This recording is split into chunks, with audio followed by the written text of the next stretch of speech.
Vegetarianism and veganism are growing across the world. The idea behind vegetarianism and veganism is to give up consuming animal products. So vegetarians do not eat meat and eggs, and vegans do not eat dairy products either, like cheese, cream, and milk. People are vegetarian and vegan for a variety of reasons, some religious and spiritual, some for health reasons, and that's either under doctor's advice or because they consider veganism to be the healthier dietary option. How healthy is vegetarianism or veganism for the human body?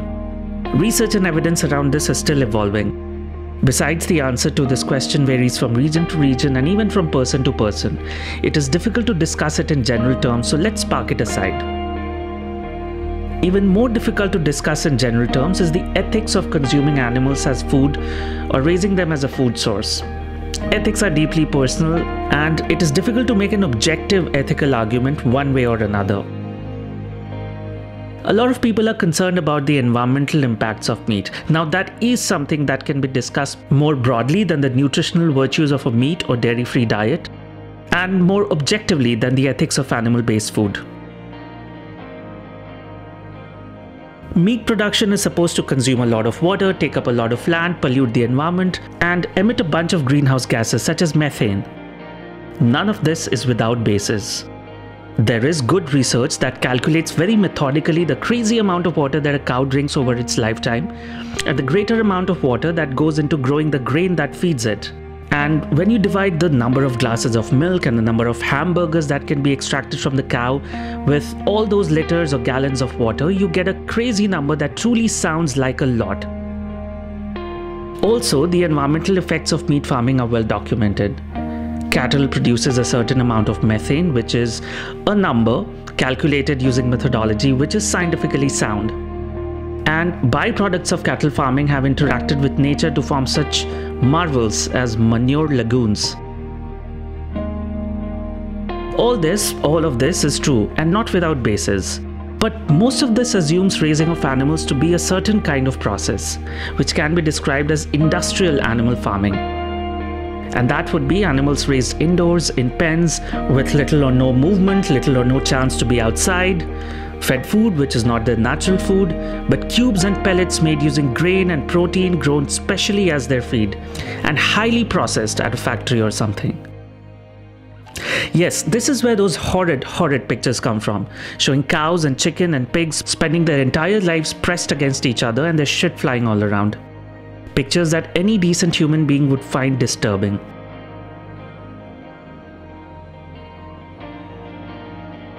There is another way of raising animals though, which looks like this. These are not staged images put here to manipulate you or to make an argument, but this is authentically what pastoral systems of raising animals looks like. Pastoral as in a system that involves free movement of animals on pastures, outdoors, as opposed to keeping them stationary in pens. The pastoralist heritage of the world. They are livestock keepers who have large herds of animals, and they move around with the animals. And basically these animals, they mimic the situation in the wild. They migrate. It's actually the people who follow the animals mostly. And wild animals too, they migrate. And, in this case, our domesticated animals also, they go on migration depending where forage is available. घूमकर जाति के जो यहाँ से चरवाहे कभी MP में भी चले जाते हैं, छत्तीसगढ़ में भी चले जाते हैं और महाराष्ट्र में भी चले जाते हैं और वापस राजस्थान में हम घूम के वापस आ जाते हैं। हमारे क्या है, हम भेड़ बकरी भी रखते हैं, ऊंट भी रखते हैं और गाय भी रखते हैं, मतलब पूरा पशु साथ में ही रखते हैं। हमारा कल्चर आज से नहीं, कई पीढ़ियों से चला आ रहा है।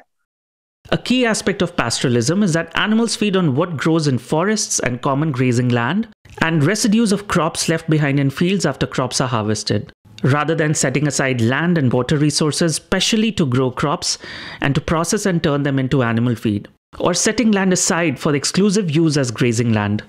You have modern animal science, and that way of looking at animals it looks at animals as if they are mechanical devices, where you put food in, if you feed them, and then you look at what comes out. And the modern animal science looks just at that one parameter, which is feed conversion rate, which is okay, but it has a lot of negative externalities because it means that you feed the animals very high valuable feed that is especially cultivated, and then you have the huge output also, and that's where the problem is. That we have livestock keeping is a globalized system where the feed is produced in one part of the world, in America, South America, North America, it's the soybeans and the corn, which are exported, all over the world to Southeast Asia, and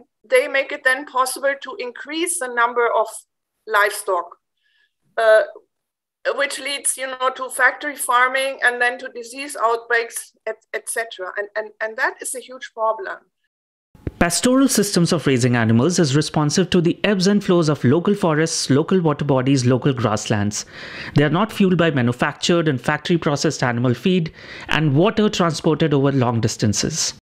So essentially, this is a system in which animals move and go to plants, rather than one in which animals stay stationary and plants are moved and taken to them. In this system, the number of animals actually adapts to the availability of resources. We hear a lot about overgrazing and so on, but that is actually not the right way of looking at it, because if animals are not fed additional food, then there's always a balance between the availability of land and the number of animals. So if there's a very little rainfall or a drought, then the numbers adapt naturally. There's no, maybe some old and weak animals die and young animals are not being born, or animals aren't becoming pregnant. And you probably know that dry lands are characterized by a lot, not just by absolute small amounts of precipitation, but also by a lot of fluctuation between years. You have maybe 2 or 3 years with very little rainfall, and then you have a year or two with very high rainfall. So the animal numbers always they kind of follow that. If after a drought there's a year with good rainfall, there may not be enough animals to eat all the vegetation that's available. And so it fluctuates.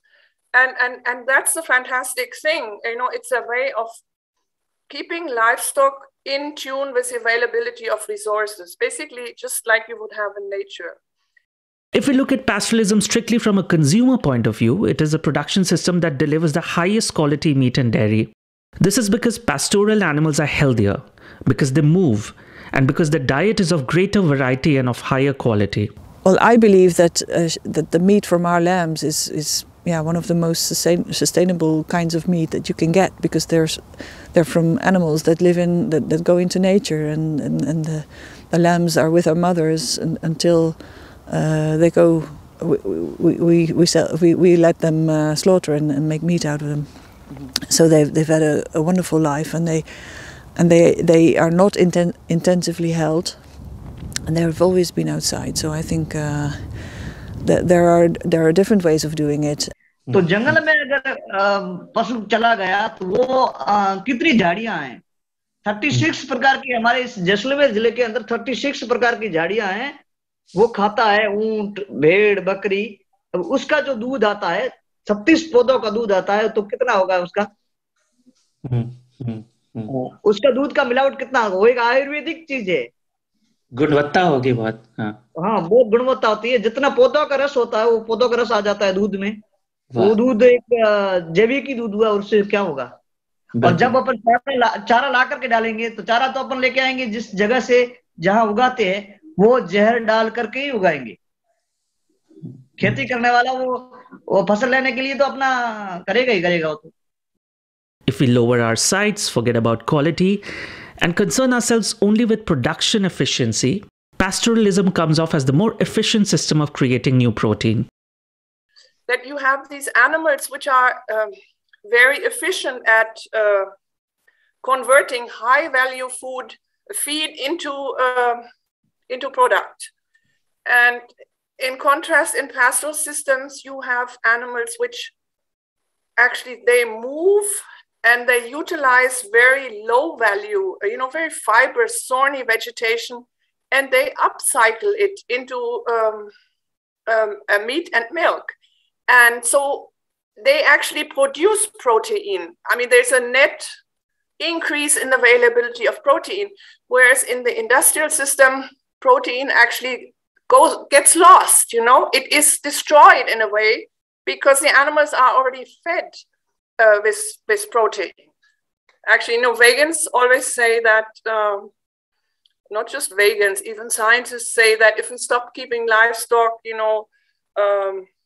there would be so much more food available and so much more areas would be, we wouldn't need to raise crops.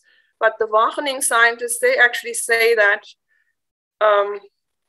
without livestock, we would need more, we need to cultivate a larger area because without livestock to eat or feed on the crop waste, we would lose a lot of high value protein. Systems of free-ranging animals serve consumers with meat and dairy while serving the ecosystem in several ways. In many countries like the Netherlands, farmers, nature management organizations and municipalities pay animal herders to have their animals graze their lands because they recognize all the benefits that brings to their land and the ecosystem around it. The advantage of using sheep is that they graze selectively. If you mow an area, then everything is the same length and all the vegetation is cut off.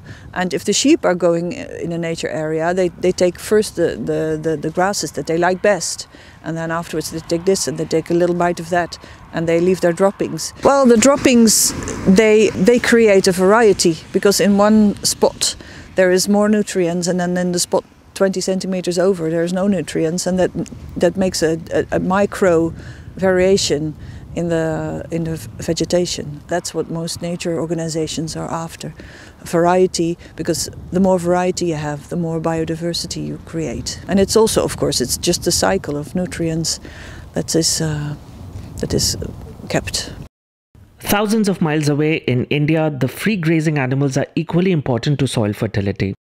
The value of their poop and piss to fertility of soils in farms, forests and grazing lands is estimated to be $45 billion. पशुपालन की जो खाद होती है, पशुओं की खाद होती है, वो खाद ही जैविक को बढ़ावा देती है।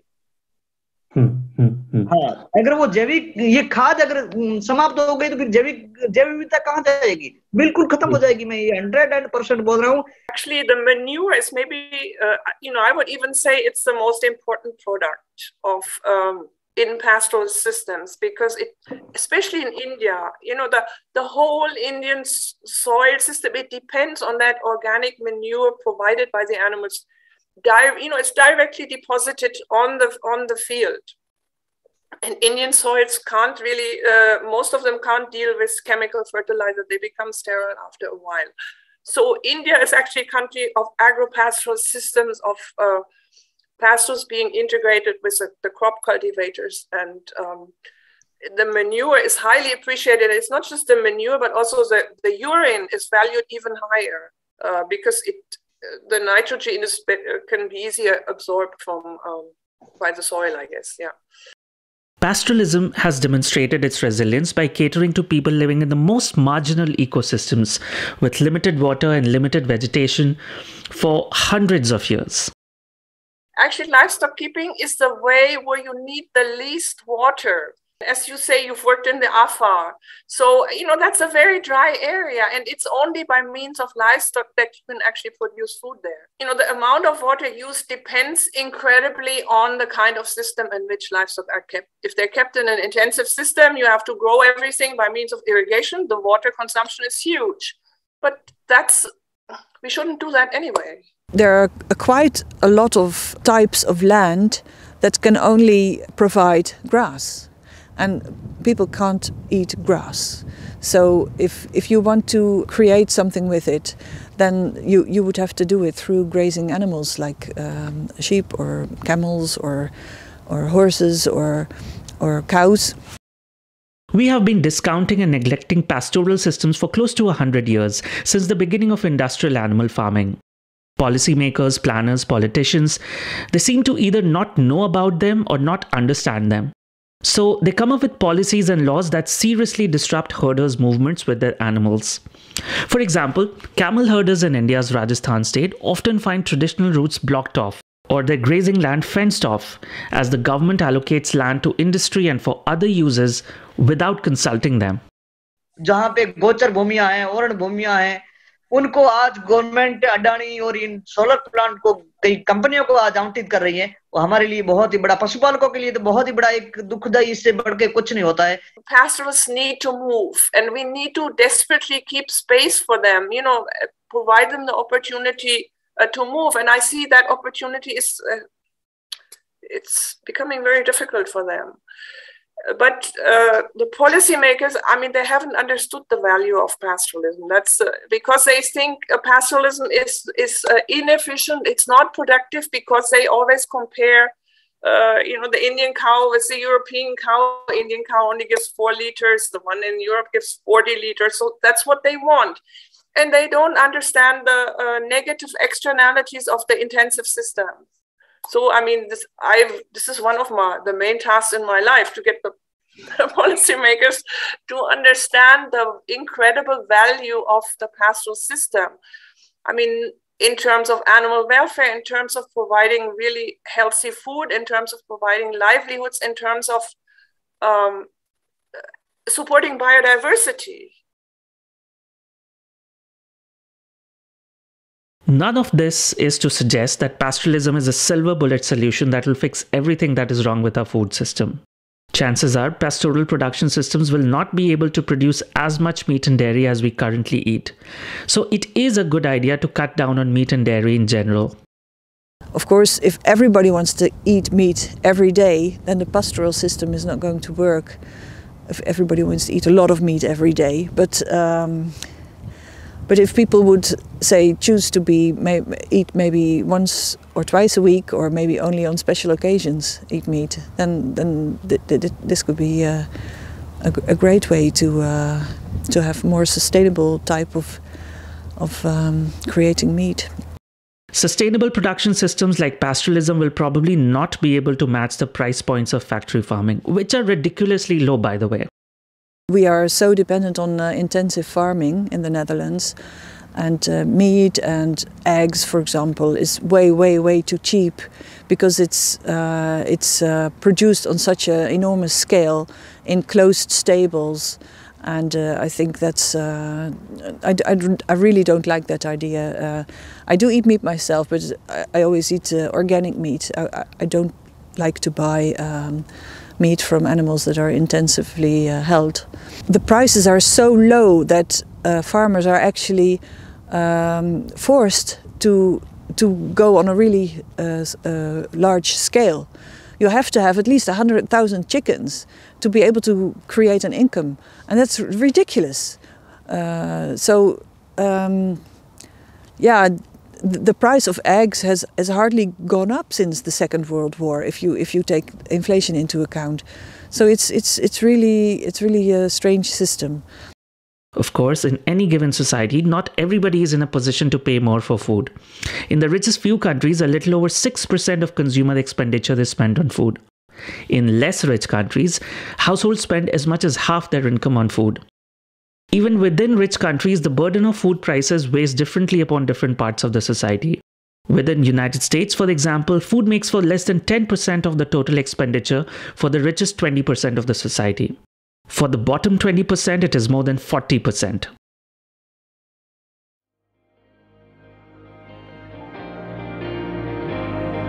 So to sum up, pastoralism is all kinds of good, but maybe cannot provide all the meat and dairy that we are used to eating. In any case, it is not a bad idea for some of us to eat less meat than we currently do, or maybe even turn vegan.